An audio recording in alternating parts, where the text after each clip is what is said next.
சென்னை விமான நிலையத்தில் கிறிஸ்துமஸ் புத்தாண்டு கொண்டாட்டங்களுக்கு சொந்த ஊருக்கு செல்லும் பயணிகள் போதிய விமானங்கள் இல்லாமல் கடும் அவதியடைந்துள்ளனர்.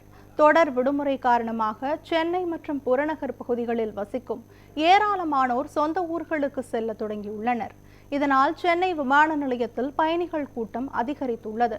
சென்னையில் இருந்து தூத்துக்குடிக்கு செல்லும் விமானங்களில் அனைத்து டிக்கெட்டுகளும் காலியாகிவிட்டன. சென்னையில் இருந்து தூத்துக்குடி மற்றும் திருவனந்தபுரத்திற்கு நேரடி விமானங்கள் இல்லாமல் இணைப்பு விமானங்கள் வழியாக சென்னையில் இருந்து பெங்களூரு சென்று பெங்களூரில் இருந்து திருவனந்தபுரம் தூத்துக்குடி செல்லும் நிலை ஏற்பட்டுள்ளது.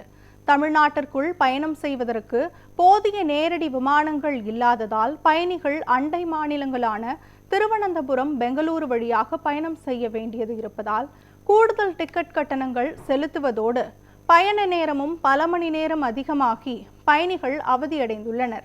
எனவே தேவையான அளவு கூடுதல் விமானங்களை இயக்க வேண்டும் என்று பயணிகள் கோரிக்கை வைத்துள்ளனர்.